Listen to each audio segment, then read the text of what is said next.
lançons ce cycle aujourd'hui avec vous. Et nous sommes là pour parler de l'essentiel, à savoir pour le recrutement des personnes réfugiées. Nous sommes ensemble ce matin jusqu'à 10h30 avec un beau programme d'inspiration, de l'information aussi, des témoignages. Et donc ce webinaire, il est possible et il est porté par un collectif qui s'appelle Work with Refugees. Et donc un collectif, c'est bien sûr, en tout cas ce sont plusieurs associations, vous les voyez ici écrits, nous sommes au cœur de ce collectif 8 associations, Cotico, Simplon, Singa, JRS, Respublica, Action Emploi Réfugiés, les entreprises pour la cité, Connexion, appuyé également par l'IFRI. Et donc nous sommes réunis en collectif parce que nous avions des objectifs communs et nous voulions avoir plus d'impact. Et notre objectif commun, c'est de créer davantage de liens et d'inclusion avec les entreprises pour favoriser l'accès à l'emploi choisi des personnes réfugiées.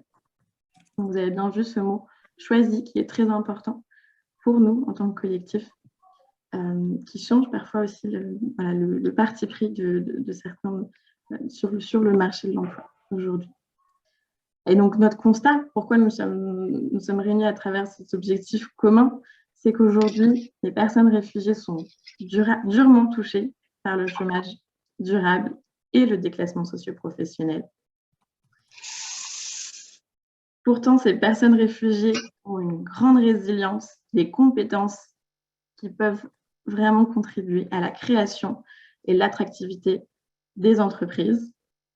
Et trop peu d'entreprises le savent et savent surtout comment recruter et se disent que c'est en fait simple, c'est possible de recruter une personne réfugiée aujourd'hui en France. Et donc face à ces constats, nous menons plusieurs actions et nous commençons avec vous aujourd'hui ce matin. Nous sensibilisons les équipes RH et managers aux questions du recrutement inclusif et du management interculturel. Nous mettons aussi en lien les talents des personnes réfugiées. Nous en accompagnons avec parfois des offres de recrutement. Et nous accompagnons aussi les entreprises RH et les structures, donc les services RSE, qui favorisent en tout cas l'inclusion des personnes réfugiées.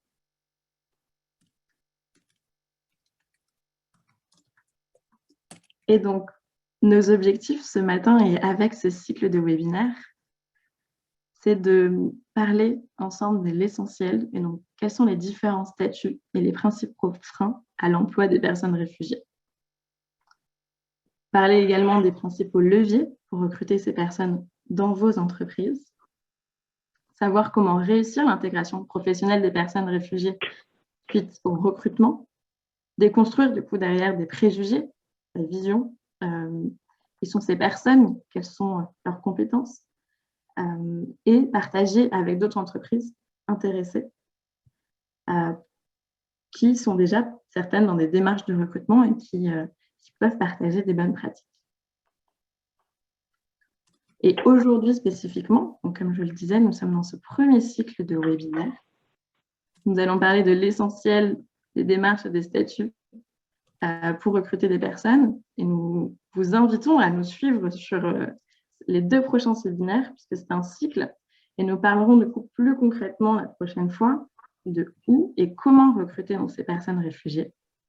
Et enfin, puisque c'est aussi une étape essentielle, c'est la réussite de l'intégration professionnelle des personnes réfugiées au sein même des entreprises.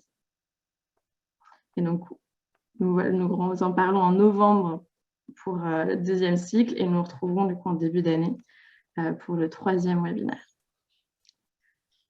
J'espère que ce programme vous plaît. En tant que collectif, c'est la première fois que nous l'animons et nous avons pris un grand plaisir à l'animer et à le créer en tout cas et le concevoir pour vous. Donc, le programme du jour, d'abord cette introduction pour apprendre à découvrir le collectif, parce que j'imagine que beaucoup d'entre vous, c'est peut-être la première fois que vous participez à un webinaire avec nous. Nous allons aussi faire appel à des experts, des témoins qui vont parler de leur vécu. Les experts vont parler notamment des essentiels, statuts, démarches, freins à et dans l'emploi, discrimination. Bien sûr, nous parlerons de comment et pourquoi recruter. le témoignage d'une entreprise. Merci Marc-Élie d'être présent notamment pour ce témoignage. Et enfin, nous posons surtout un espace de dialogue où vous pouvez poser toutes vos questions. Vous pouvez également partager votre expérience aussi personnelle dans votre entreprise, où vous en êtes, quels sont les questionnements actuels et quels sont du coup peut-être potentiellement vos prochains petits pas et nos prochains petits pas ensemble.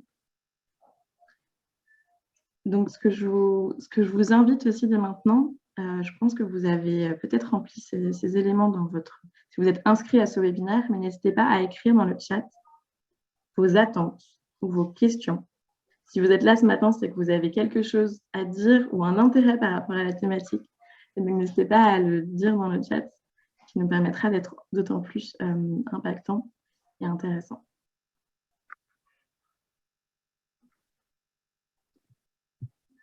Très bien. Eh bien, je vous invite, on va commencer par un quiz. L'idée étant d'introduire la thématique de façon interactive. Et pour cela, on vous a préparé quelques questions. Les questions vont s'afficher à votre écran. Et vous aurez 30 secondes, je crois, ou 1 minute, ouais, c'est bien ça, pour y répondre. Donc, Tom, si vous êtes prêt, eh bien, je t'invite à lancer la première question. Vous les aurez même toutes les trois en même temps. Ça sera encore plus efficace. Effectivement. Donc, je vais juste les lire peut-être. La première, quel est le pourcentage d'entreprises qui recrutent des travailleurs, travailleuses réfugiés?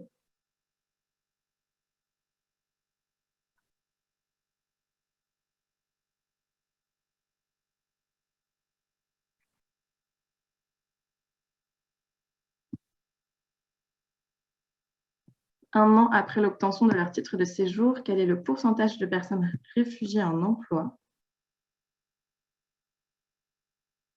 Y a-t-il des démarches administratives particulières à faire pour recruter des personnes réfugiées?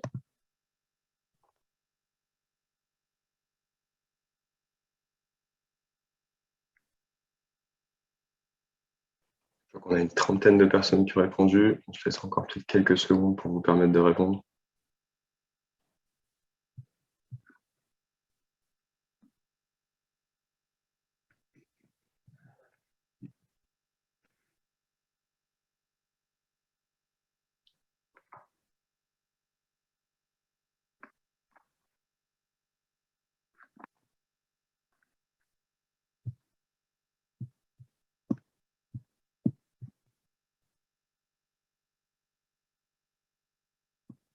Allez, on en est à 36 personnes. Je pense qu'on a à peu près fait le tour. On met fin au quiz. Vous allez pouvoir avoir les résultats qui vont vous être donnés.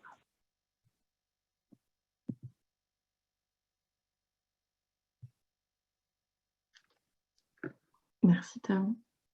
Alors, est-ce que tu veux d'ailleurs me donner les bonnes réponses? Alors, je crois que c'est Estelle qui doit être parmi nous, qui a les clés de ces différentes réponses.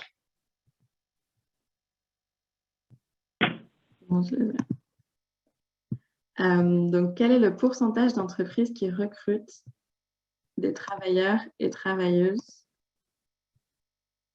réfugiés? Donc, la majorité a répondu 13%. Et la bonne réponse, c'est, il me semble, on n'est pas loin en tout cas. La bonne réponse, c'est 13%. C'est bien 13%, oui. Tout à fait. Je regardais mon anti-sèche pour vérifier. Moi aussi, je pensais bien. Donc, bravo, la majorité a raison. C'est bien 13%, mais ce qui est quand même un chiffre qu'on se l'accorde encore assez faible. Et bien sûr, en tant que collectif, on voudrait aller plus loin. Et j'imagine que c'est le cas vous aussi. Mais donc voilà, ça prouve aussi qu'on a du travail sur ce secteur. La deuxième question, 1 an après l'obtention de leur titre de séjour, quel est le pourcentage de personnes réfugiées en emploi?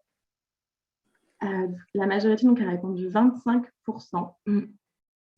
Et donc, bon, peut-être que là, vous avez été un peu sous-estimé. La réponse est quand même un peu plus élevé, c'est de 42. 42. Ouais. 42%. Après, donc, si on allait plus dans le détail, je pense que si on était sur des emplois choisis, qui est un objectif, comme on l'a dit pour notre collectif, ce serait beaucoup moins élevé. Et enfin, la troisième question, y a-t-il des démarches administratives particulières à faire pour recruter des personnes réfugiées? Et là, c'est une question piège, dont la réponse, en tout cas, est non. Mais vous êtes, oui, et vous avez été nombreux à dire non. Donc, bravo. Vous savez que ce n'est pas très compliqué. Et de toute façon, on va en parler justement juste après avec notre expert Miguel. Bravo à tous et merci pour votre participation pour ce quiz. Qui pose aussi donc, la raison d'être de notre collectif. La prochaine étape pour continuer à introduire la thématique du jour, c'est un témoignage. L'idée étant qu'en tant que collectif, nous pensons et nous essayons, nous avons des activités de plaidoyer et nous essayons de donner la voix aux personnes réfugiées directement, que ce soit elles qui parlent de leur vécu, de leur frein peut-être des fois à l'insertion professionnelle en France. Aujourd'hui, notre témoin du jour n'a pas pu venir parce que justement, il est en emploi et il a eu des contraintes professionnelles. Mais on a quand même voulu vous parler d'un témoignage, d'un vécu d'une personne réfugiée. Dans les médias, ils sont souvent déshumanisés, on oublie leur singularité, donc il y a des millions d'histoires avec des parcours très différents. Et donc ce matin, on va vous en parler un pour illustrer aussi le contexte. Et donc pour cela, je vais faire donc, appel à Judith, qui va donc parler d'un parcours d'inclusion d'une personne réfugiée qui s'appelle Pinaki. Et donc Judith, je te donne le micro. Merci. Oui, je vais vous parler de Pinaki Bhattacharya, qui est une personne réfugiée qu'on a accompagnée à Codico il y a 1 an, qui était médecin, qui vient du Bangladesh et qui a fait toute sa carrière au Bangladesh dans l'industrie pharmaceutique. Donc, il était cadre supérieur dans ce pays. Il a travaillé pour plusieurs gros groupes, notamment Sanofi et Servier. Et à cause de ses activités militantes pour les droits de l'homme, il a été contraint de quitter son pays à l'âge de 52 ans. Donc, il est arrivé en France en 2019. Il avait un niveau excellent en anglais quand il est arrivé en France, mais il ne parlait pas un mot de français. Et il avait un niveau d'anglais professionnel dans le sens où il avait eu l'occasion de travailler en anglais dans son pays d'origine. Mais quand il a commencé à chercher du travail, ça lui a évidemment énormément porté préjudice de ne pas savoir parler français, d'autant plus qu'il avait un statut de réfugié et qu'il avait forcément une méconnaissance des codes du marché de l'emploi quand il postulait. Et même quand il postulait à des offres qui ne demandaient pas un bon niveau de français, son âge lui portait préjudice, parce que c'est souvent des emplois précaires qui demandent une certaine forme physique, et du coup, il n'était jamais pris, parce qu'à 52 ans, c'est plus difficile. Et pour réussir à trouver du travail, Pinaki, il a dû prendre des cours de français, et il a intégré donc l'association Codico, qui l'a accompagné dans sa compréhension des codes et qui l'a aidé à progresser en français. Et il a été accompagné par un salarié en entreprise qui travaille chez Sanofi. Et peu de temps après le début de cet accompagnement, l'association Each One a partagé une offre de L'Oréal pour un poste de chef de projet logistique dans la division commerciale L'Oréal Luxe. Et ça correspondait parfaitement à son entreprise et c'était un poste qui pouvait être exercé en anglais. Donc, Pinaki a fait 6 mois d'entretien pour ce poste. Il a été accompagné, aidé, épaulé par son salarié accompagnateur de chez Sanofi. Ça a été long et difficile, mais il a obtenu ce travail. Donc, depuis, maintenant, il travaille chez L'Oréal. C'est sa responsabilité, pour être un peu précise, c'est de rendre les produits de L'Oréal conformes à la nouvelle réglementation cosmétique chinoise. Voilà. Il travaille avec une équipe aussi transverse, développement, réglementaire, marketing. Et il est très content de travailler là-bas. Il reconnaît que ce n'est pas toujours facile, parce que même si aujourd'hui son niveau de français s'est amélioré, ce n'est pas toujours évident de suivre les conversations de groupe. Mais heureusement pour lui, il y a des personnes qui sont aussi là pour l'inclure et il peut parler en français. Et Pinaki, aujourd'hui, ce qu'il veut, c'est voilà, continuer à progresser en français pour se sentir encore mieux dans son poste. Mais voilà, il est très heureux d'avoir pu trouver un poste qui correspond à ses compétences malgré son âge et son statut de réfugié. Voilà. Merci beaucoup. Et Émilie nous dit 6 mois d'entretien pour un CDI, la routine. Peut-être. N'hésitez pas, voilà, si vous avez des questions, peut-être voilà, là on touche finalement aux freins aussi derrière, mais à ce que a fait en fait voilà, chaque personne, que ce soit Pinaki, des associations autour, et en fait finalement aussi une entreprise qui accepte et qui voit aussi des compétences. Et donc du coup, qui recrute une personne sur ses compétences et aussi son savoir-être, qui permettent une intégration réussie d'une personne réfugiée. Merci Judith en tout cas pour. Je ne vois pas de questions, donc merci Judith pour Avec plaisir. Et donc nous continuons notre programme, Tom, avec cette fois-ci, donc je crois un temps plutôt d'information. Où je vais faire appel à Miguel du collectif qui va vous parler des statuts et des démarches justement administratives. C'est ça, exactement. Je prends le relais. Alors, c'est vrai que je vais donner un certain nombre d'informations, donc n'hésitez pas si vous avez des questions, hein. Je vous rappelle qu'il y a le chat et je pourrai y répondre avec mes autres collègues du collectif hein, dans le temps d'échange prévu un peu plus tard. Donc, dans un premier temps, sur la slide suivante, on tenait à commencer cette présentation par justement montrant l'importance des mots que l'on utilise lorsqu'on parle des personnes réfugiées, avec cette distinction entre personnes migrantes et personnes réfugiées. Il est vrai que c'est assez fréquent dans le débat public et même dans les médias que le mot migrant soit utilisé, hein, qu'on entende beaucoup parler des migrants ou des personnes migrantes, même pour parler des personnes réfugiées. Donc, on entend parler uniquement des migrants, ou alors les termes migrants et réfugiés sont utilisés de façon interchangeable. La problématique avec justement, disons, cette confusion entre réfugiés et migrants, elle est problématique, cette confusion, puisqu'elle invisibilise les besoins spécifiques de protection des personnes réfugiées et également les garanties juridiques qui leur sont dues. En réalité, je vais insister sur deux principales différences. Bien sûr, je pourrais passer 3 heures, hein, ne serait-ce que sur cette slide, mais nous n'avons pas le temps, donc je vais insister sur deux différences.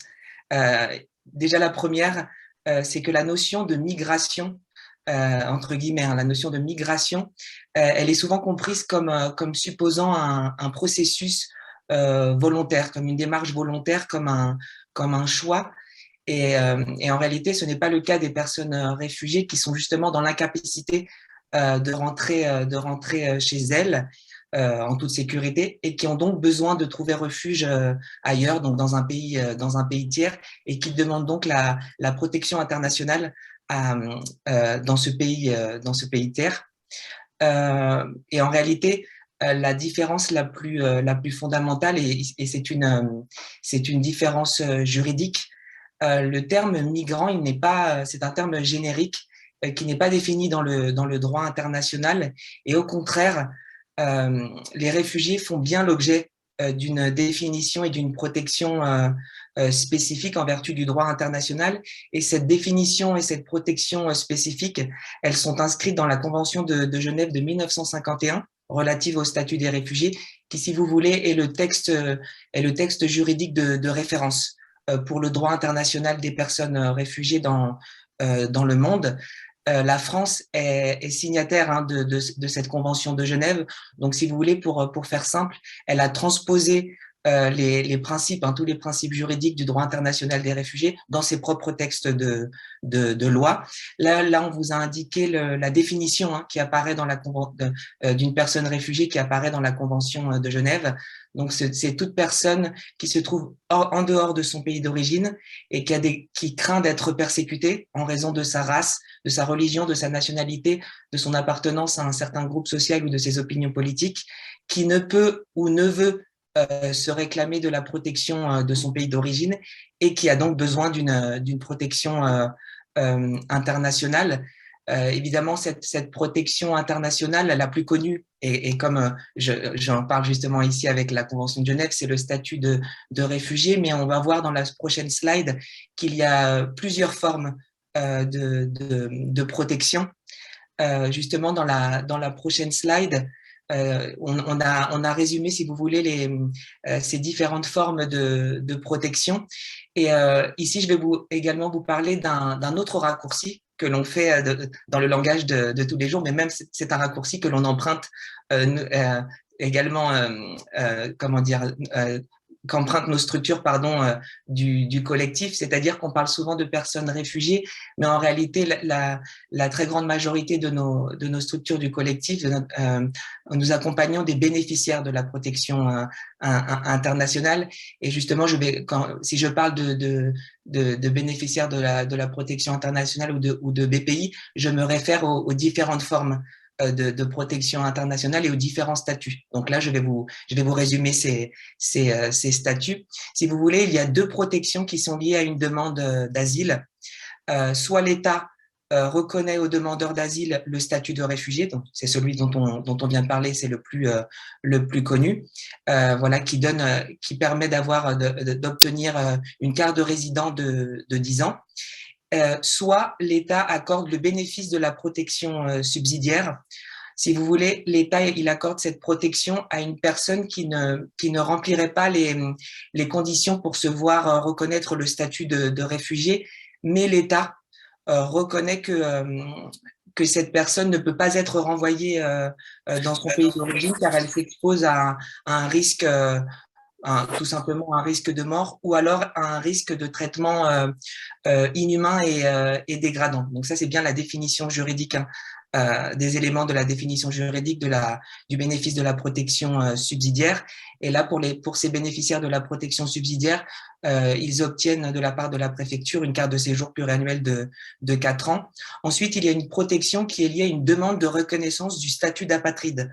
Celle-ci n'est pas liée à une demande d'asile, mais c'est bien une demande de reconnaissance du statut d'apatride. Si vous voulez, le mot apatride, il a également une définition juridique. Elle a été définie, le terme apatride a été défini dans le droit international. Ici, j'ai la définition. C'est une personne qu'aucun État ne considère comme son ressortissant par application de sa législation. Pour faire simple, c'est une personne qui ne possède la nationalité d'aucun pays, donc cela suppose également des difficultés et ça peut pour ces personnes, d'où la demande d'une protection internationale et plus précisément la reconnaissance du statut d'apatride. Et on va voir qu'il y a une autre forme de protection dans la slide suivante. C'est également une protection internationale. Mais celle-ci, justement, n'est pas du tout liée à une demande de reconnaissance du statut de réfugié, ni à une demande évidemment de reconnaissance du statut d'apatride. Il s'agit de la protection temporaire. Si vous voulez, suite à l'invasion de l'Ukraine par la Russie, l'Union européenne, elle a décidé d'activer ce dispositif de la protection temporaire. Donc, c'était en mars 2022 pour plusieurs catégories de personnes victimes du conflit. Je ne vais pas lister toutes les personnes bénéficiaires, mais insister sur évidemment les ressortissants ukrainiens et également les personnes bénéficiaires d'une protection internationale en Ukraine. Comme je l'ai dit, cette protection temporaire, elle n'est pas une protection par l'asile. En fait, il s'agit d'un dispositif particulier qui a été décidé au niveau européen. lors de l'afflux lors de l'afflux massif de personnes déplacées. Et si vous voulez, cela permet à ces personnes d'obtenir une protection internationale. Super, merci Charlotte. Une protection internationale immédiate avec un certain nombre de droits. Là encore, je ne vais pas lister tous les droits, mais insister sur 2 droits en particulier. Et les plus importants, notamment le droit au séjour. Ces personnes bénéficient d'une autorisation provisoire de séjour, APS, d'une durée de 6 mois. Cette autorisation provisoire de séjour, elle sera renouvelée pendant toute la durée de validité de cette décision de l'Union européenne sur le dispositif de la protection temporaire. Qui jusqu'à maintenant, ce dispositif de la protection temporaire, il a été décidé pour une période d'1 an, donc jusqu'en mars 2023, et elle pourra être prolongée 2 ans maximum, donc c'est-à-dire jusqu'en mars 2025. Ensuite, il y a un autre droit très important, l'accès au travail. Dès l'obtention de cette autorisation provisoire de séjour, les personnes bénéficiaires de la protection temporaire peuvent travailler. Je voulais juste insister sur un point. Là, ce dispositif, il a été mis en place de façon exceptionnelle pour les ressortissants ukrainiens, les bénéficiaires de la protection internationale en Ukraine et d'autres personnes affectées par le conflit. Mais à terme, ce dispositif pourra être réactivé pour d'autres nationalités, évidemment, et pour d'autres personnes. Elle n'est pas liée à une nationalité en particulier et surtout, elle n'est pas liée aux ressortissants ukrainiens uniquement. Enfin, dans cette dernière slide, pour un peu poser le cadre administratif, on voulait terminer par justement un message très important, c'est que justement, comme on l'a vu dans le quiz, il n'y a aucune démarche supplémentaire à effectuer de la part des entreprises, des employeurs de façon générale, pour le recrutement des personnes bénéficiaires de la protection internationale.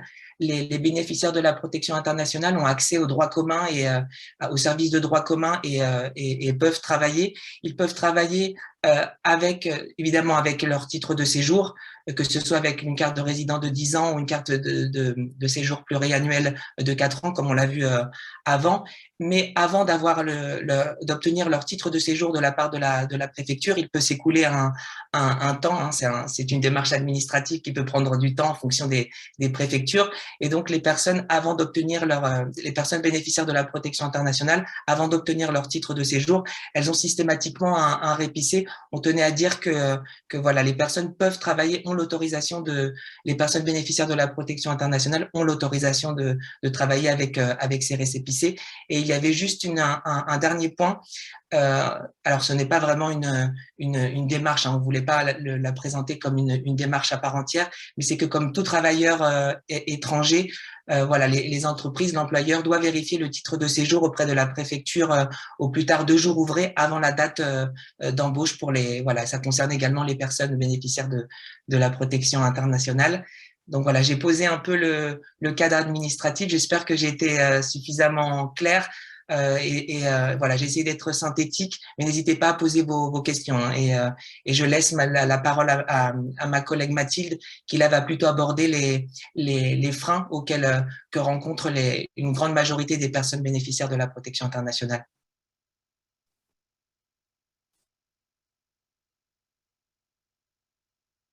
Merci Miguel. Effectivement, on voit que les personnes bénéficiaires de la protection internationale ont un statut particulier qui en fait leur confère un accès au droit commun et donc au droit du travail, au même droit que vous et moi, et donc au droit de travailler en France. Maintenant, c'est pas parce qu'il n'y a pas de problème d'accès au papier, comme on le voit souvent dans le débat.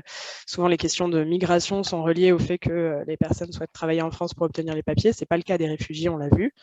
Mais ça ne veut pas dire qu'il n'y a pas de difficultés que rencontrent ces personnes réfugiées dans leur accès au travail.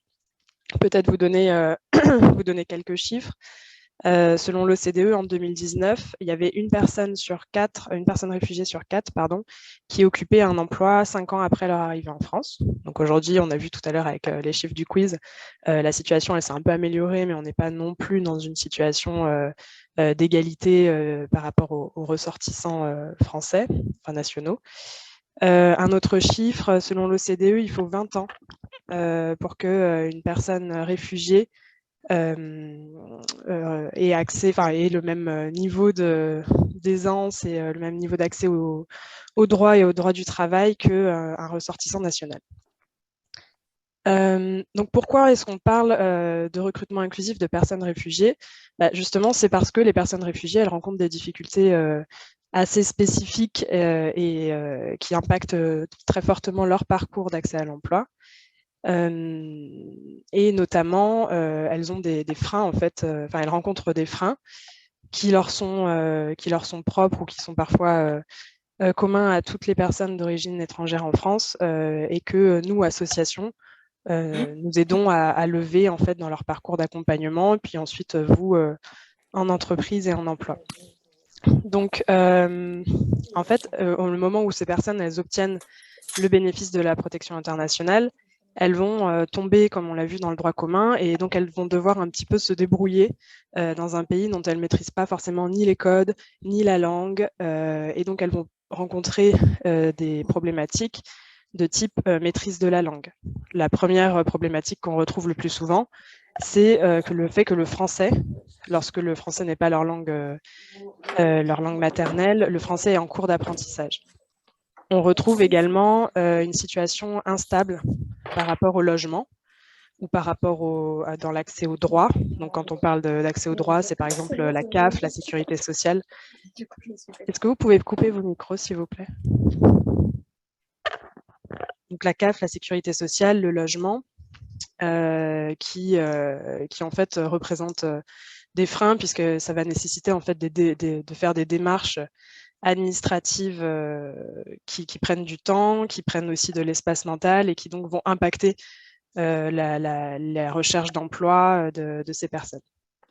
On pense par exemple, quand on parle d'accès aux droits, on pense par exemple aux difficultés que peuvent rencontrer les personnes pour accéder au tarif Solidarité Transport, qui leur permet d'avoir un pass Navigo à un tarif qui est accessible pour eux, et de pouvoir par exemple se déplacer à des entretiens d'embauche.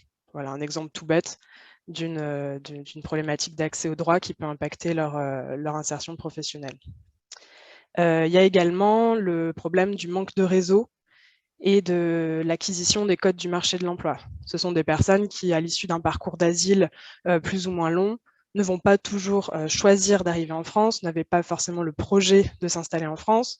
Donc, au-delà du fait qu'elles ne parlent pas la langue, elles ne connaissent pas forcément non plus ni la culture, ni les codes du pays dans lequel elles vont s'installer.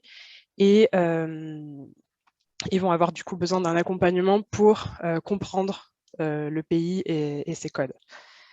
Un chiffre également, en moyenne, une personne réfugiée met 2 ans après son arrivée en France avant de parler à quelqu'un qui n'est pas en fait un accompagnateur social, une association, une administration. Donc on voit que voilà, la reconstitution du réseau professionnel, ça prend du temps et forcément ça joue aussi, on connaît l'importance du réseau professionnel dans la recherche d'emploi, donc forcément ça joue dans leur accès au travail. Pour finir, il y a aussi des sujets un peu plus administratifs, notamment la question de l'équivalence des diplômes et également du permis de conduire, avec des personnes qui ont peut-être eu des diplômes dans leur pays ou qui avaient le permis de conduire dans leur pays et qui vont avoir des difficultés à les faire reconnaître en France. Des personnes qui, par exemple, ont fui sans leur diplôme et qui vont du coup ne pas pouvoir prouver qu'elles ont bien obtenu ces diplômes, ou des personnes ressortissantes de pays dans lesquels le permis de conduire n'est pas reconnu en France. Si on peut passer à la slide suivante.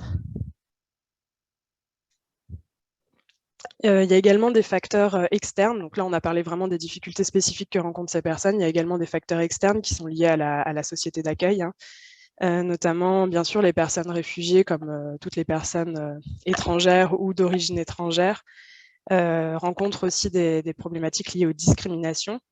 Discrimination liée à leur origine réelle et supposée, la couleur de peau, le nom à consonance étrangère, le patronyme à consonance étrangère, mais aussi elles sont victimes de discrimination croisée. On peut être une femme noire musulmane, par exemple, et donc cumuler 3 facteurs de discrimination. Elles sont victimes également, et ça c'est assez propre aux personnes réfugiées, elles sont victimes à la fois de représentations dévalorisantes sur leur pays d'origine.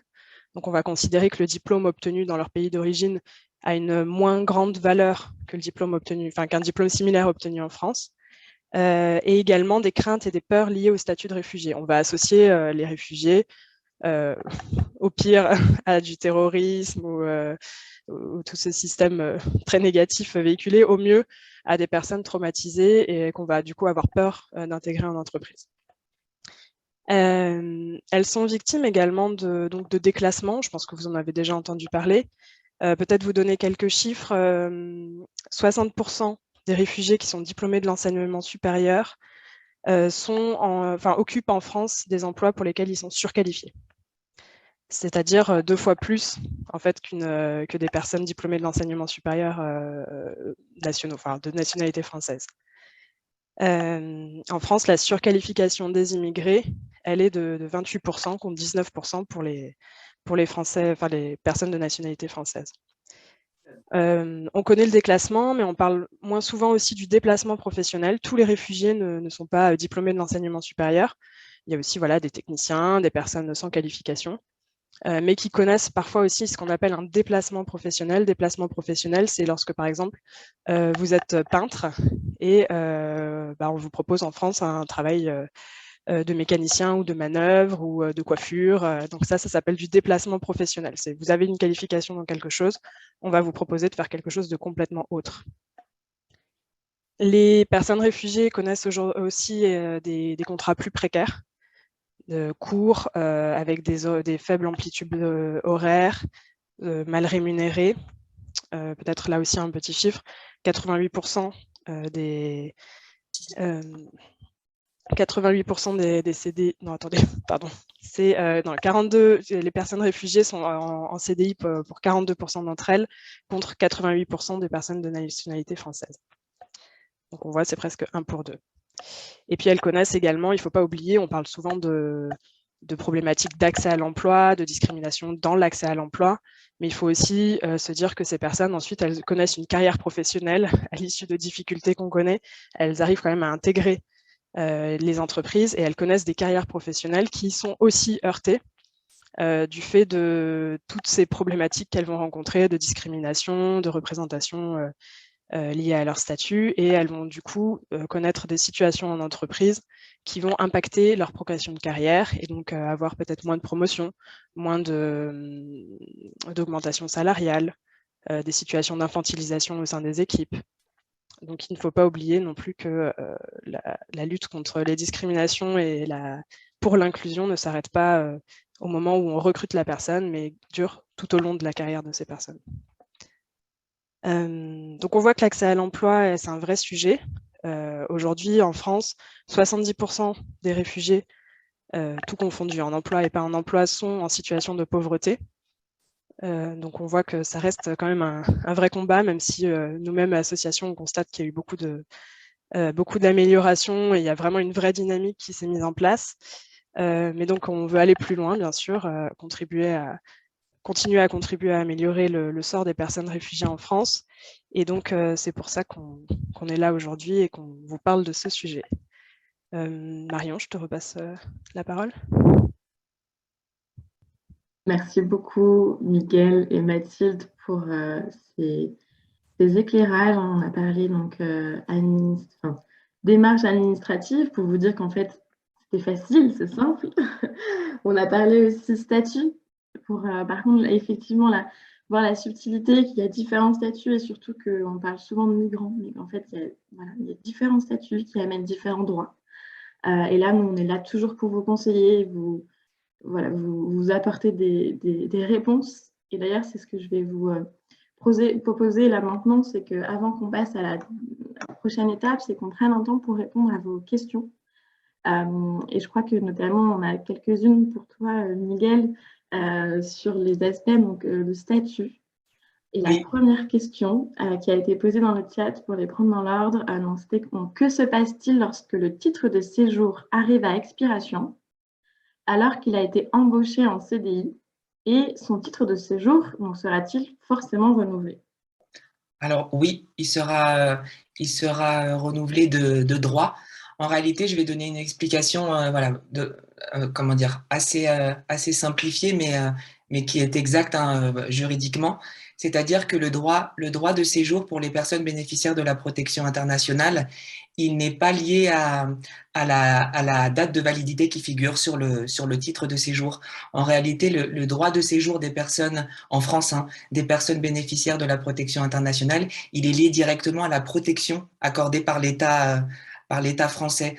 Donc, c'est important de le souligner, puisque systématiquement, pour les bénéficiaires de la protection internationale, leurs documents de séjour vont être renouvelés. Donc, il n'y a pas de sujet. Et oui, les titres de séjour vont être renouvelés. Ou alors, les personnes, notamment les personnes qui, ayant le statut de réfugié, ils peuvent demander la nationalité française, hein. Il n'y a pas de durée minimum de séjour qui est demandée pour les personnes ayant le statut de réfugié pour demander la nationalité française. En revanche, pour les personnes bénéficiaires de la protection subsidiaire et pour les personnes apatrides, il est demandé 5 ans de séjour minimum pour la demande de la nationalité française. Mais voilà, je voulais compléter par ces éléments. Merci, j'espère que la réponse a été assez claire. Si vous avez encore une autre question, n'hésitez pas à l'ajouter dans le chat. La prochaine question, Miguel, c'est donc, vous mettez, la question c'était plutôt peut-être de reformulation. Tu as parlé de BPI que tu mettais dans la catégorie réfugiés.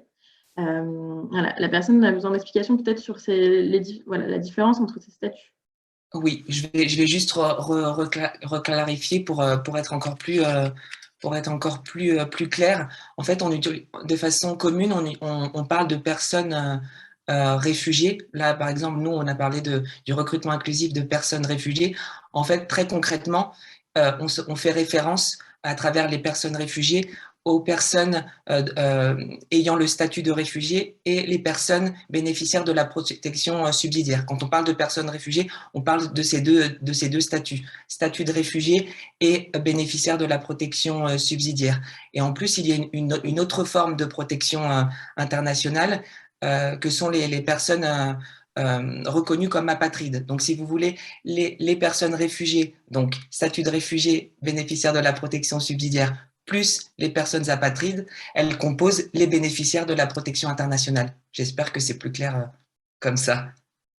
Merci beaucoup, Miguel. Moi, ça me paraît clair. Mais alors, si vous avez encore des questions, n'hésitez pas. Et puis, on reste aussi disponible. On a une adresse mail, un contact sur lequel vous pouvez nous partager vos questions.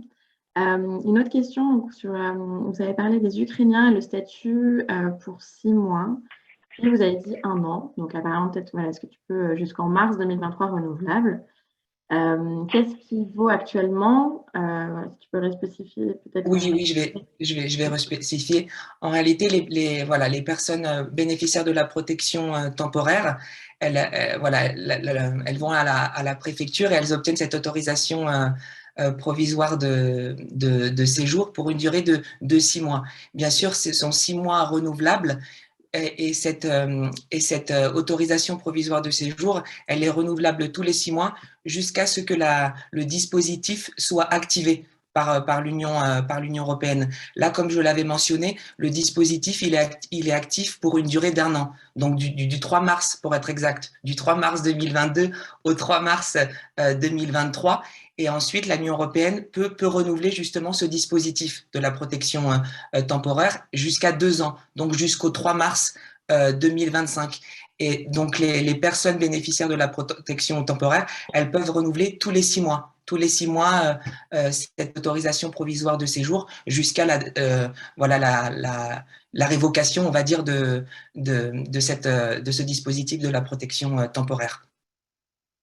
Merci beaucoup, Miguel. Ensuite, on avait 2 questions, mais pour aller très précis, donc sur l'ouverture d'un compte en banque et une question sur la demande de nationalité française justement pour ces personnes ukrainiennes. Tu peux rapidement peut-être répondre. Alors, sur la banque, c'est vrai que c'est une question plutôt précise. En fait, comment dire, si les personnes ont ont le droit au séjour et un titre de séjour, voilà, normalement, il ne devrait pas y avoir de difficulté pour l'ouverture d'un compte. Après, il est vrai que, voilà, nous-mêmes, dans l'accompagnement des personnes réfugiées, on peut voir qu'il y a des freins aussi, hein, quelquefois des obstacles pour l'ouverture des comptes bancaires, mais il y a un recours, hein. Il y a des recours qui peuvent être faits, notamment à la Banque de France. Donc, mais voilà, vous pourrez nous contacter directement, hein, pour qu'on vous aiguille. Il n'y a pas de souci. Et ensuite, il y avait une question sur la nationalité française. La nationalité française. Une nationalité française s'ils ont une carte, notamment pour les personnes réfugiées. Et enfin, aussi une question sur la validité en fait, de ces récépissés BPI qui sont souvent remis en question. Alors, en réalité, alors, ça mènerait ça serait, comment dire, je vais essayer de faire simple, mais on pourra y répondre de façon plus directe en bilatéral. Mais si vous voulez, les bénéficiaires de la protection temporaire, normalement, elles n'ont pas vocation, voilà, comme je l'ai dit, c'est un dispositif qui est valable 3 ans, qui est valable 3 ans maximum.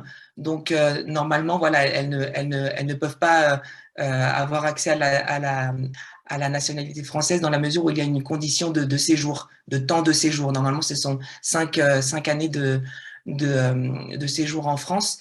Mais il y a un autre élément important, c'est que les bénéficiaires de la protection temporaire peuvent en même temps que la protection temporaire demander l'asile. Ça, c'est très important. Ils peuvent avoir une demande d'asile en cours et si l'État français reconnaît ces personnes comme réfugiés ou comme bénéficiaires de la protection subsidiaire, ensuite, évidemment, le titre de séjour qu'elles obtiendront, carte de résident de 10 ans ou carte de séjour pluriannuel de 4 ans, remplacera la protection temporaire. Et ensuite, les personnes pourront demander la nationalité française. J'espère que j'ai été claire, mais je ne peux pas répondre de façon très précise par manque de temps. Mais...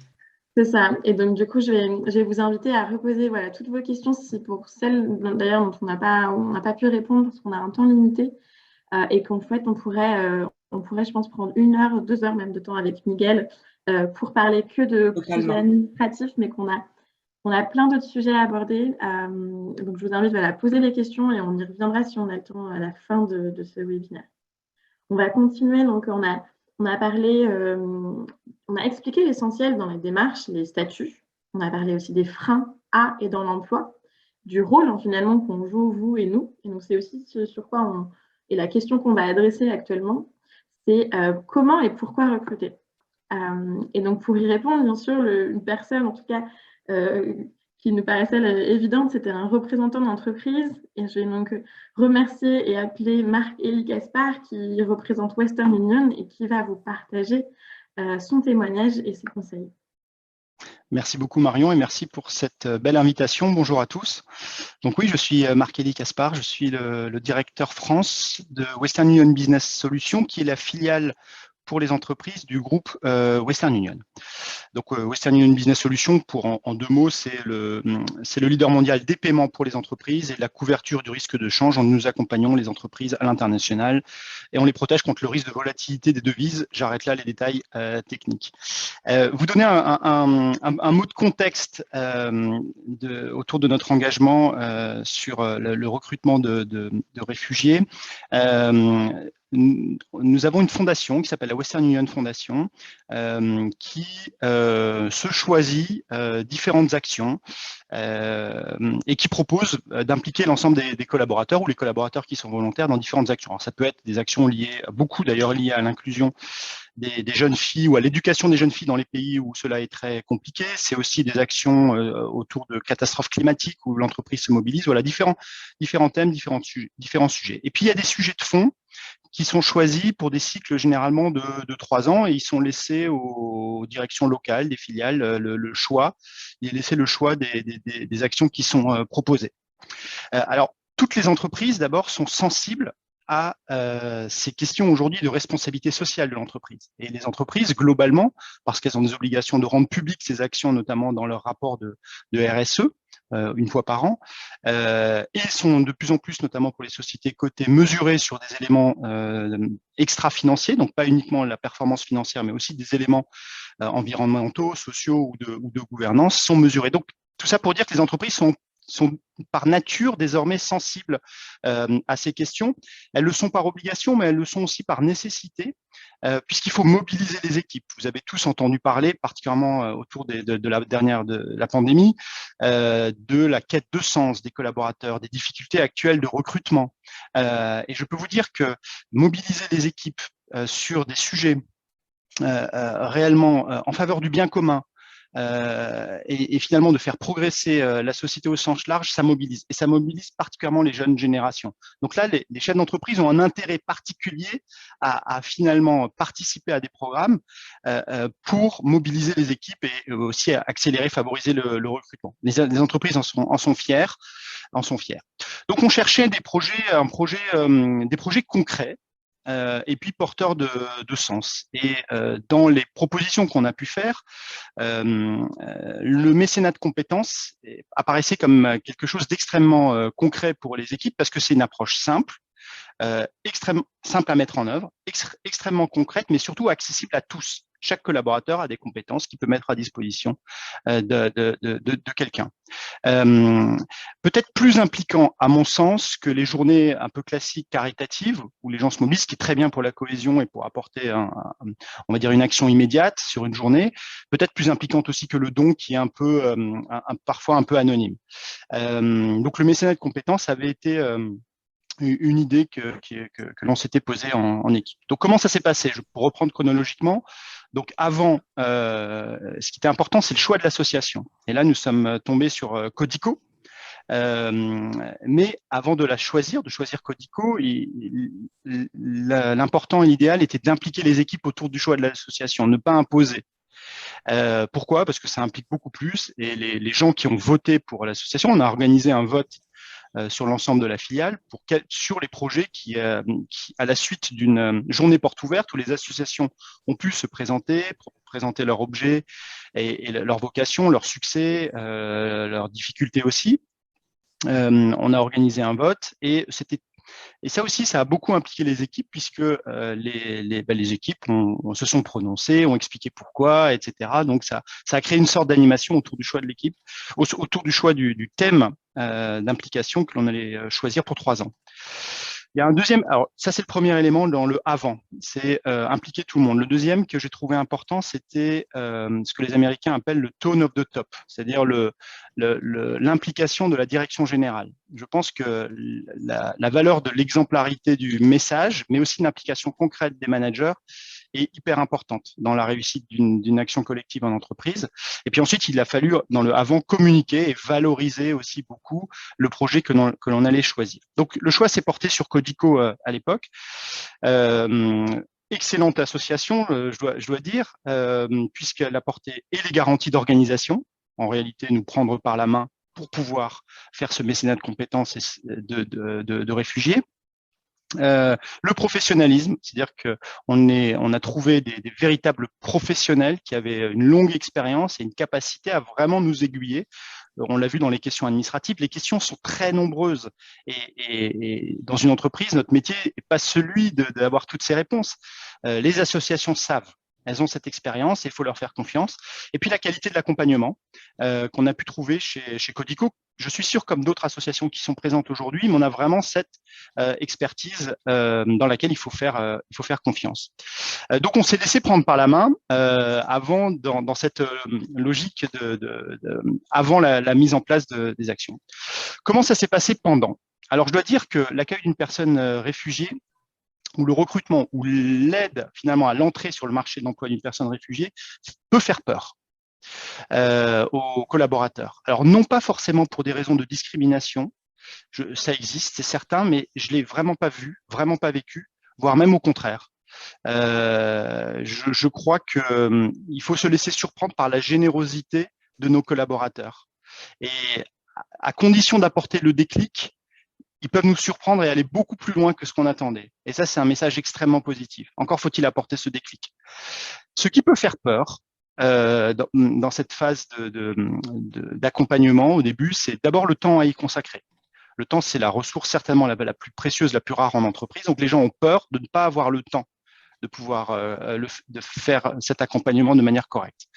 Ce qui a fait peur aussi, c'est le fossé culturel. Est-ce que on va réussir à se comprendre? Le risque, finalement, prendre le risque d'aller vers l'autre, c'est un risque en soi, parce que ça demande de se mettre aussi un peu à nu, ça demande à être dans une relation de sincérité, et dans une relation finalement réelle, où apporter de l'aide, ben, c'est prendre un risque. Donc, ce fossé culturel pouvait faire peur aussi. Et je crois que Codico, là, vraiment, par l'accompagnement, nous a vraiment aidé à, à assumer ce fossé culturel. Oui, il existe. Oui, il y aura des incompréhensions. Mais c'est comme cela et il est possible de réussir tout de même. Et puis, il y a un troisième élément, je disais le temps, le fossé culturel. Le troisième, c'est la peur de ne pas réussir.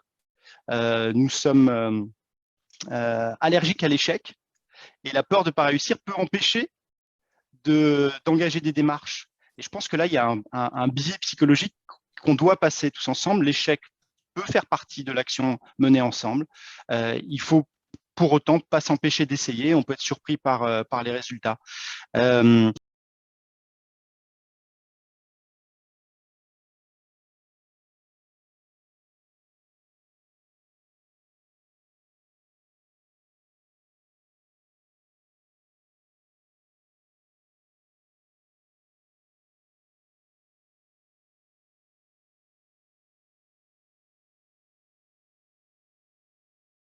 Une expérience, qu'il sait des choses en réalité. Il est donc légitime. Et le niveau de confiance qu'on apporte juste en donnant ce message aux collaborateurs est extrêmement bénéfique pour l'entreprise. Puisque au final, dans cette période d'accompagnement, le collaborateur finit par prendre conscience. Et si j'aide quelqu'un d'autre, bah, c'est que je suis légitime pour le faire. Et là, on en a des éléments finalement positifs pour toute l'entreprise. Donc, dans cette période du pendant, on a eu des bonnes surprises qui ont finalement fait prendre conscience à nos collaborateurs qu'ils ont des compétences. Je crois que ça les a motivés et je pense que tout ça est bon pour la performance d'une boîte en fait. Ça crée finalement un esprit de cohésion et la vocation d'une entreprise, c'est créer de la valeur. C'est fidéliser ses salariés pour créer encore plus de valeur, créer des emplois. Et ben, finalement, l'accueil d'un réfugié ou la participation à un programme de mécénat de compétences est facteur de motivation pour les équipes, donc facteur de performance. Et en miroir, dans les personnes réfugiées que l'on a accueillies, côtoyées, recrutées ou aidées à intégrer le marché de l'emploi, on a trouvé en miroir finalement des compétences. On a été bluffé, moi-même qui ai accompagné quelqu'un de République démocratique du Congo, j'avais un puits de compétences exceptionnel en fait. Mais des accidents de vie, des conditions de départ de son pays dans des conditions incroyables, vraiment en danger de mort en réalité, mais mais finalement démunis dans un pays sur un marché qu'il ne connaît pas, mais pour autant, j'ai vu des compétences, de la motivation, un énorme appétit de vouloir s'en sortir et de réussir. Dans cette période du pendant, il y a la rencontre. Et là, on se rend compte qu'il y a des challenges, il y a des défis importants. Tout n'est pas si facile. Et le marché du travail n'est pas un marché de bisounours pour les salariés issus de France, pour les locaux. Il est à même niveau et peut-être plus encore, j'en suis sûr, difficile pour les personnes réfugiées. Donc, il ne faut pas les nier, ces défis. Défi d'abord, c'était la compréhension, l'usage des codes professionnels en place dans une entreprise. Défi aussi lié à la personne en elle-même, la confiance en soi, la dévalorisation. Je dois tout recommencer à zéro, malgré ma formation, la carrière que j'ai eue, le niveau social que j'ai pu avoir dans mon pays d'origine, et je me retrouve à devoir tout. Ça, c'est un facteur de dévalorisation qui est très, très important, qu'il ne faut pas sous-estimer. Et puis, un des défis, ça a été aussi avec moi aussi, c'était apprivoiser la relation. Finalement, d'abord redonner confiance et prendre le temps de cette confiance, ne pas l'imposer, la créer progressivement. Ça demande du temps, ça demande beaucoup d'écoute, ça demande aussi de mettre de côté ses biais ou le propre reflet de ce qu'on peut penser, non, simplement aller à la rencontre d'une personne. Donc concrètement, comment ça s'est passé? Je vais prendre l'exemple que j'ai avec la personne, avec Jean-Jacques que j'ai accompagné, par exemple. D'abord, il a fallu prendre le temps du bilan et sans concession. Qu'est-ce que tu sais faire? Qu'est-ce que tu sais pas faire? Qu'est-ce que tu as fait exactement? Je pense que dans cette expérience-là, il y a certainement des compétences que tu ne soupçonnes pas, qu'il faut savoir valoriser. Comment on va les valoriser? Explique-moi. Donc, il y avait tout ce travail réellement d'accompagnement avec l'aide de Codico. Il faut pas le faire à la place de la personne. C'est-à-dire que ça doit être un projet qui vient de la personne réfugiée d'abord. On accompagne, mais on ne fait pas à la place parce qu'elle risque d'infantiliser. Il n'y a rien de plus dévalorisant que d'infantiliser quelqu'un qui a déjà eu son propre parcours. Il ne faut pas non plus minimiser et donner une pseudo-bienveillance. Non, la réalité, c'est que le marché de l'emploi est difficile. Il est difficile pour tout le monde. L'objet d'une entreprise, c'est de la performance et que si on n'est pas capable de démontrer qu'on aura un apport additionnel de performance, l'entreprise, elle fera pas plus de cadeaux à la personne réfugiée qu'à un autre. C'est pas dans sa vocation. Autant l'État, lui, se montre généreux, c'est l'honneur de notre pays. Autant une entreprise, malgré ses responsabilités sociales, doit s'adjoindre des compétences pour progresser. Donc, il faut vraiment l'expliquer, ça. C'est important sans infantiliser ou être paternaliste. Je pense que ça, c'est un écueil qu'il faut absolument essayer d'éviter. Donc, concrètement, comment ça s'est passé? Le bilan qu'on a fait ensemble. Ensuite, il y a eu la phase de rédaction du CV. Pas simple, ça, ce sont des codes qui sont parfois tellement occidentaux. Et puis, la préparation les recherches ensuite. Là aussi, vous n'êtes pas à l'abri d'avoir des excellentes surprises. C'est-à-dire que dans les coups de fil, dans les emails et sur les 3-4 personnes participant au programme dans l'entreprise que j'ai pu interviewer avant de vous parler, finalement, il y a eu un excellent accueil de leurs amis dans d'autres entreprises, de gens qu'ils ont connus dans leur boîte précédente, d'un DRH qu'ils connaissaient, qu'ils ont pu rencontrer à un événement, etc. De réponses sur les réseaux sociaux. Il y a beaucoup de gens d'excellente volonté qui n'apportent pas forcément de réponse concrète immédiate, mais qui disent si j'entends parler de quelque chose, je reviens vers toi. Ou tiens, je connais telle personne.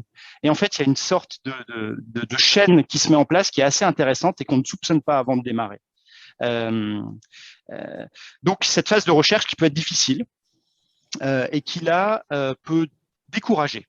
On peut avoir des moments de découragement dans auprès de la personne que l'on accompagne, parce que se dit voilà, j'en étais sûr, ça ne marchera pas, etc. La réalité, c'est que c'est pareil pour tous les chercheurs d'emploi, et ça, faut absolument l'expliquer et ne pas se décourager et affiner le projet et comprendre pourquoi ça n'a pas marché et puis retenter. Et puis les entretiens arrivent. Et là, il faut les préparer. Là aussi, il peut y avoir des échecs. Qu'est-ce qui s'est mal passé? Là, en tant que mentor, ce qui est intéressant, c'est de prendre contact avec le recruteur. Qu'est-ce qui n'allait pas? Comment est-ce qu'on aurait dû faire? Quelle réponse aurait dû apporter le candidat? Qu'est-ce qu'on peut faire de mieux? Là, j'ai trouvé aussi des gens plutôt bienveillants qui volontiers passer les 5 minutes pour expliquer là où ça ne pouvait pas coller. Dans cette phase finalement d'accompagnement, comme je vous le montre, rien n'est facilité en réalité. Donc, ce mentorat de compétences, il est de toute façon nécessaire. Et puis, il y a la prise de poste. Sur les 4 personnes que j'ai pu voir sur l'année dernière, donc les 4 ont trouvé un poste, et plutôt dans leur domaine de compétences. La personne réfugiée que j'ai accompagnée travaillait dans le milieu bancaire en République démocratique du Congo. Il était analyste de risque. Il est parti en catastrophe, donc il n'avait ni ses diplômes, ni aucun moyen de démontrer, de prouver. Donc, dans les entretiens, il a fallu faire des tests. Une autre, donc je prends cet exemple puisque je le connais bien, il a intégré une autre filiale de l'entreprise pour laquelle je travaille et il a été soumis exactement au même test que tous les candidats. Donc il a fallu les préparer. Et c'était pas simple parce que là il y avait l'ego qui a joué. Parce qu'il avait de nombreuses années d'expérience, c'était plutôt un senior et les exercices de test qu'on a fait ensemble n'étaient pas très probants au départ. Donc là il y a une phase un peu assez typique, hein, avant de l'acceptation. C'est d'abord je nie, ensuite je me mets en colère, ensuite j'explique que c'est le test qui est pas bon, et puis ensuite j'accepte et je décide de travailler et on recommence. Phase d'acceptation qui est la même pour tout être humain, je crois. Donc rien de différent. Et on refait. Mais c'est bien, c'est important parce que ça permet de pas nier les difficultés à aucun moment et d'adresser les problèmes. Il ne faut pas s'attendre à plus de bienveillance qu'il y aurait pour un autre salarié. Il faut adresser le point, le travailler et reprendre. Ne pas se chercher d'excuses en réalité, ça ne sert à rien. Donc les tests ont fini par bien se passer, mais je prends d'autres exemples de salariés qui ne sont pas rentrés dans mon entreprise. J'ai un de mes collaborateurs qui a par exemple accompagné une jeune femme qui est passionnée de mode et qui travaillait dans cet environnement dans son pays d'origine. Donc, premier poste a été un poste de vendeuse dans un magasin de vêtements pour femmes. Là aussi, difficulté, la langue, les codes, etc. La passion, elle est au-dessus, elle a travaillé, ça a marché. Mais quelle fierté! Depuis, elle a pu rentrer finalement dans cette filière et pouvoir y faire ses preuves. Ça n'a pas été un accompagnement simple non plus. Mais chaque situation est unique en réalité, et on pourrait en parler des heures. Et là, pour le coup, Codico a été d'une réelle aide puisqu'ils connaissent toutes les situations individuelles et ils font le lien entre les situations. Ils savent aussi rassurer l'accompagnant, l'accompagnateur, pour leur dire oui, mais on a déjà vécu ça. Voilà comment ça s'est passé. Et finalement, ça rassure. Pour pas être trop long, il y a l'après. Ensuite, à chaque fois, une énorme fierté des collaborateurs. Une énorme satisfaction des équipes, mais pas une fierté uniquement au niveau de l'individu, c'est toute l'équipe autour du collaborateur qui était fière. Parce que le collaborateur, il raconte en réalité ce qui se passe. Il raconte autour de lui, devant la machine à café, ce qu'il est en train de faire. Ça a un impact énorme et c'est vraiment un de l'essaimage. Puisque finalement, toute l'équipe se passionne un petit peu autour du collaborateur sur comment ça s'est passé, l'entretien, etc. Et c'est très intéressant de voir comment ça procure aussi de la satisfaction à l'équipe. Au niveau de l'individu en lui-même qui a accompagné, j'ai une collaboratrice qui a utilisé une expression « ça m'a rendu meilleur ». Parce que j'ai vu que j'étais capable de faire quelque chose aussi et de participer à un projet qui me dépasse un peu. Je ne pensais pas que j'étais capable de faire ça. Et ben, finalement, je suis peut-être capable de faire des choses qui me dépassent un peu. Et avec un peu d'aide, j'ai pu faire quelque chose qui me donne une énorme satisfaction et beaucoup de fierté. C'est une expérience humaine forte, hein, parce qu'on passe par des phases de haut, de bas, de difficultés, de succès. Donc, c'est une expérience humaine très forte, on s'en souvient. Certains ont développé même des relations d'amitié avec la personne qu'ils accompagnaient dans le temps, progressivement, et avec la confiance qui s'est installée. L'élément confiance, c'est vraiment important. Et encore une fois, la confiance, je crois, est facteur de performance pour une entreprise. Et ça, c'est un message clé pour un DRH, pour un manager, pour un dirigeant. C'est un facteur. Participer finalement au bien commun, à l'intégration d'un réfugié et facteur de performance pour l'entreprise en elle-même, qui accueille le réfugié ou qui participe à son intégration. La relation ne s'arrête pas une fois qu'il a trouvé un poste. Il faut rester au contact. Parce qu'en réalité, la prise de poste est une étape. Il peut y avoir des grandes difficultés. Tout le monde n'est pas forcément bienveillant. Donc, il faut pouvoir réagir à ce moment-là. On le sait, l'entreprise, vous le savez tous, est parfois une jungle avec ses codes, avec son langage, avec son jargon, avec ses enjeux, avec ses difficultés aussi. Donc, il faut continuer à accompagner, ne serait-ce que par un coup de fil de temps en temps pour rassurer, expliquer, aider à décoder et peut-être donner quelques conseils.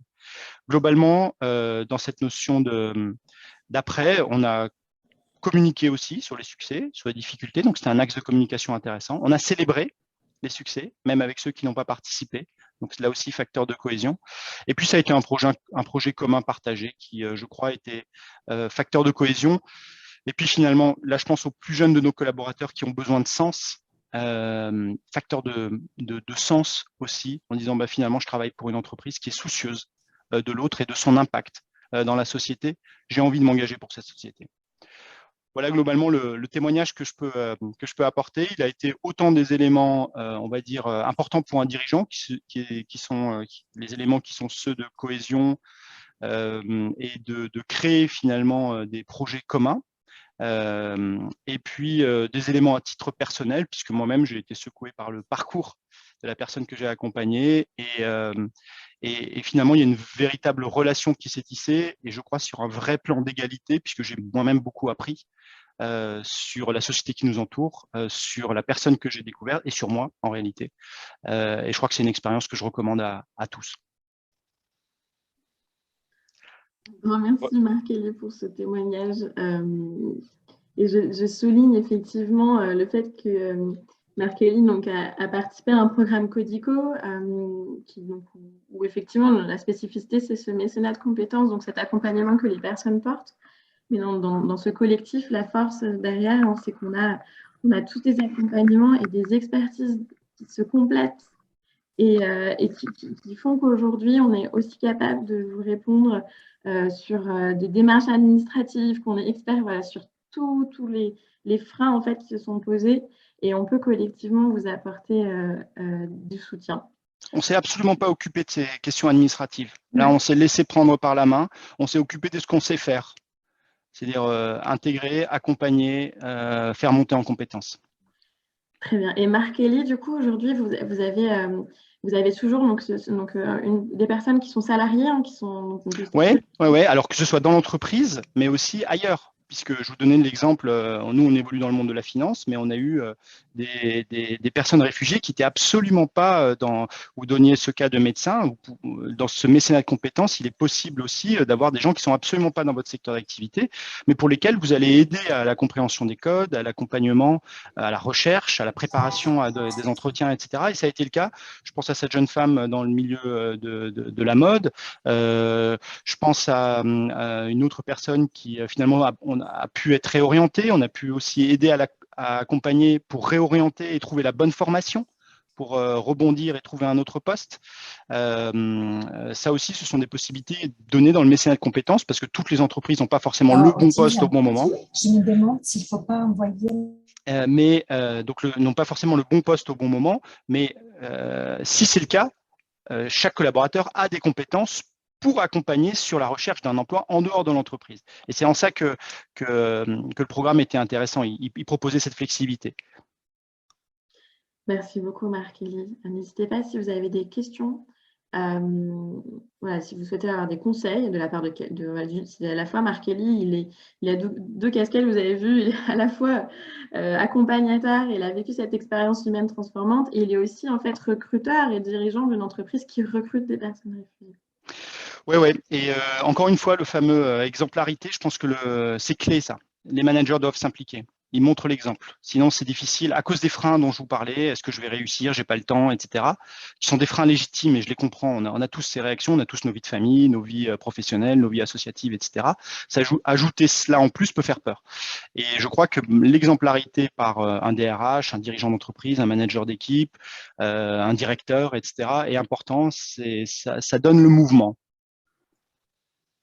Merci. Je crois que tu as de nombreux merci dans le chat, Marc. Je suis ravi. Du collectif et de toutes les personnes présentes. C'était un vrai plaisir. Merci à vous. Et donc, on va faire le lien. Je vais passer le micro virtuel à Miguel pour qu'il puisse compléter aussi justement comment on soutient collectivement ces démarches. Je vais devoir vous quitter, Marion. À bientôt. Pour toute question, je serai joignable sur LinkedIn, par exemple, ou via Codico. À bientôt. Merci beaucoup. À bientôt. Merci beaucoup. Oui, je vais enchaîner très rapidement avec les leviers qui sont activés par la société civile, notamment par l'écosystème associatif qui accompagne des personnes bénéficiaires de la protection internationale vers l'emploi ou la formation, et notamment comme les structures de notre collectif. Donc, dans un premier temps, un accompagnement vers des personnes bénéficiaires de la protection internationale vers l'emploi et la formation à travers un certain nombre d'ateliers, de sessions pour préparer au mieux les personnes à l'emploi et leur transmettre des informations et les codes pour l'acquisition de tous ces codes culturels liés au marché du travail en France. Ça passe par les outils de recherche d'un emploi, CV, lettres de motivation, mais également des simulations d'entretien d'embauche qui sont assez codifiées Et voilà, c'est une passation d'informations et un certain coaching qui est fait de la part de nos structures. Ensuite, un accompagnement qui va de pair avec l'accompagnement professionnel, c'est un accompagnement socio-administratif. Évidemment, il y a des démarches qui peuvent être des freins à l'emploi et on les accompagne dans ce sens. Et il y a également voilà, nos différentes structures se complètent avec, en proposant différentes formations. Cela va des formations linguistiques, de l'alphabet, en passant par voilà, par l'alphabétisation numérique, et également des formations professionnalisantes qui sont voilà précisément des formations préqualifiantes ou qualifiantes vers des métiers visés, notamment des secteurs en tension qui sont convoités par un grand nombre de personnes bénéficiaires de la protection internationale en France. Ensuite, des ateliers également qui vont être ciblés, centrés sur l'interculturalité, donc notamment, pour donner un exemple très concret, des ateliers sur la communication interculturelle. Voilà, comme vous le savez, les personnes bénéficiaires de la protection internationale viennent de pays où voilà, les codes culturels liés à l'emploi sont totalement différents, et même en termes de communication voilà, interculturelle, il y a d'autres pratiques et d'autres façons de communiquer. Et donc voilà, il y a aussi des ateliers dans ce sens. Également des ateliers portés sur le soutien psychosocial qui peuvent être mis en place.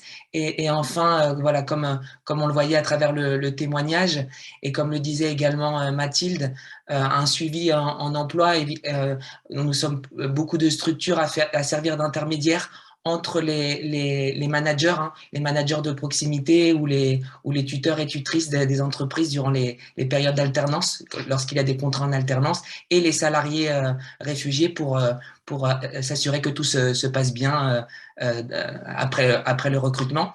Et ensuite, l'accompagnement très vite de nos structures auprès des entreprises. Donc, comme on l'a vu avec Marc-Élie, je ne vais pas trop insister, mais justement, on veut souligner l'importance de ces sessions d'information, sensibilisation autour du recrutement inclusif des personnes réfugiées, sur les entretiens d'embauche inclusifs, et également, bien sûr, sur le management inclusif des salariés réfugiés. Et juste un chiffre très rapide pour vous montrer l'importance pour un collectif comme le nôtre de vraiment renforcer la sensibilisation des entreprises sur le management inclusif.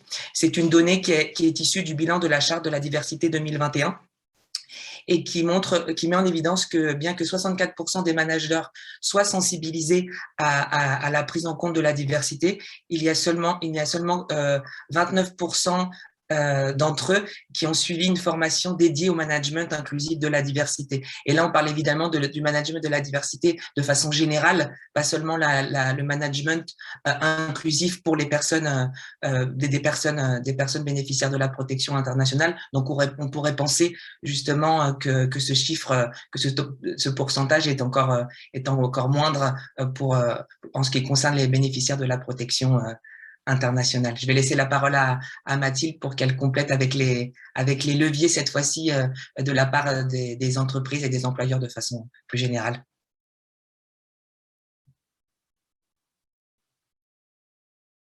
Oui, merci Miguel. Non, mais on va peut-être conclure parce qu'on est quasiment arrivé au terme de ce webinaire, et puis vous laisser la parole éventuellement si vous souhaitez la prendre. Peut-être juste, Tom, si tu peux passer à la slide suivante, vous dire, comme on l'a annoncé au démarrage, que bien sûr ce webinaire fait partie d'un cycle. Et donc, on vous invite à participer aux prochaines sessions de notre cycle, notamment la prochaine qui aura lieu en novembre, dans laquelle on va parler du recrutement, enfin des bonnes pratiques pour le recrutement de personnes BPI. Donc, on va parler de l'importance d'informer ses équipes sur le statut, sur les démarches à effectuer, comme on l'a fait aujourd'hui, l'importance de recourir à des méthodes alternatives de recrutement qui permettent de se concentrer vraiment sur les compétences, les qualités des personnes et leur aptitude à occuper un poste, pour contourner un peu les problèmes de trous de CV, de diplômes, etc. les modalités pour nouer des partenariats avec des structures qui accompagnent ce public. Et puis également, on reparlera un petit peu aussi du principe de non-discrimination. Et puis en janvier, la date vous sera confirmée rapidement. On vous donne rendez-vous pour le 3e webinaire du cycle qui portera sur le management inclusif. Et donc dans ce webinaire-là, on va parler de l'importance d'informer ces équipes sur le statut, les parcours des personnes réfugiées, mais également de les outiller, notamment les équipes de managers, les équipes qui intègrent les personnes que vous recrutez, pour faire face notamment aux freins périphériques, aux problèmes d'interculturalité dont on a pu parler précédemment. On parlera également de l'importance de mettre en place des programmes d'intégration qui permettent en fait d'éviter justement les écueils et les freins et donc de s'assurer que ce recrutement soit une réussite. Des possibilités de formation qu'on vous propose de mettre en place pour intégrer vos nouvelles recrues. Et puis, encore une fois, l'importance du principe de non-discrimination tout au long de la carrière. Pour retrouver tous ces webinaires, on vous invite à suivre notre page LinkedIn, Work with Refugees. On a également un site internet. Tout ça vous sera bien sûr communiqué par email à la fin. Mais donc, Marion, je propose qu'on ne passe pas trop de temps là-dessus et puis qu'on puisse prendre encore quelques questions. Complètement. Merci beaucoup, Mathilde. Donc voilà, l'idée et l'objectif, c'est qu'on se rejoigne en ligne en novembre, mais d'ici là, nous sommes disponibles à l'adresse de contact que vous avez ici, qui est disponible aussi sur notre site internet. Et nous sommes aussi présents sur LinkedIn. Et donc, nous avons encore 4 minutes exactement, où nous sommes, voilà, toutes les associations sont représentées du collectif, nous avons toutes des expertises, donc nous sommes à disposition si vous avez des questions auxquelles nous n'avons pas répondu aujourd'hui.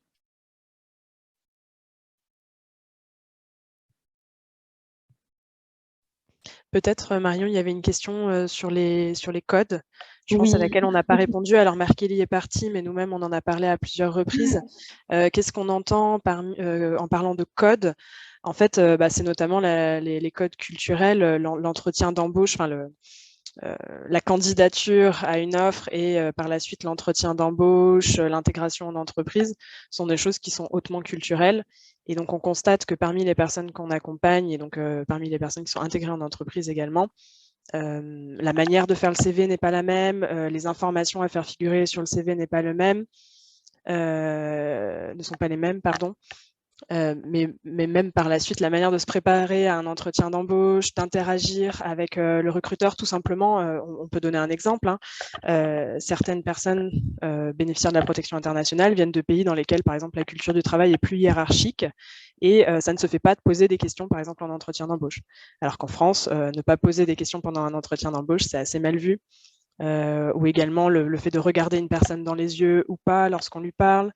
Et même, du coup, ça continue également au moment de la prise de poste avec des situations parfois en emploi de managers qui ne comprennent pas, enfin qui recrutent quelqu'un et qui ne comprennent pas qu'ils ne puissent pas avoir un échange, que la personne ne réponde jamais aux questions, aux remarques qui lui sont formulées, ne le regarde pas dans les yeux, alors que tout ça, ce sont finalement des codes culturels. Donc voilà, c'est ça qu'on entend par code, c'est vraiment tout ce qui fait les petites spécificités en fait, de notre système de recrutement à la française.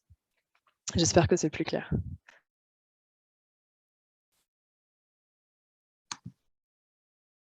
Alors, il y a des questions sur, effectivement, encore plus de précisions sur la nationalité et la banque. Effectivement, on n'avait pas répondu précisément à cette question. En fait, oui, si tu veux, je prends le relais, Marion. En fait, sur la nationalité française, si vous voulez, concernant les bénéficiaires de la protection internationale, pour faire ce focus, il y a une différence pour les personnes auxquelles la France a accordé le statut de réfugié.